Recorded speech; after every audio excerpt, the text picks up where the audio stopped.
વાત સુરતની સુરતમાં નિયમ ભંગને લઈને ટ્રાફિક પોલીસની મેગા ડ્રાઈવ એક દિવસમાં 2000થી વધુ કેસ કરાયા છે। નિયમ ભંગના 25 દિવસમાં 66,681 જેટલા કેસ નોંધાયા છે, જેમાં સૌથી વધુ ઓવરસ્પીડના 25,000થી વધુ કેસ નોંધાયા છે। 25 દિવસમાં ટ્રાફિક પોલીસે 6.26 કરોડથી વધુ દંડ પણ વસૂલ્યો છે।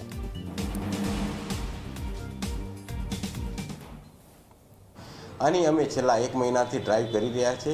આમાં અમે 66,681 જેટલા હાલ કેસ કરેલા છે, તેમજ ગઈકાલના 2,688 કેસ કરેલા છે।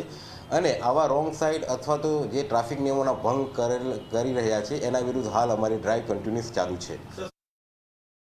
જે લોકો વધુ પડતા ઓવર સ્પીડથી જાય છે, જ્યાં આગળ પ્રાણઘાત અકસ્માત થયેલા છે, એવા જગ્યા આઈડેન્ટિફાઈ કરી એ જગ્યા ઉપર સ્પીડ ગન દ્વારા તેમજ ફિક્સ કેમેરા દ્વારા સ્પીડ ગનના માધ્યમથી ઓવર સ્પીડિંગના કેસો કરવામાં આવે છે।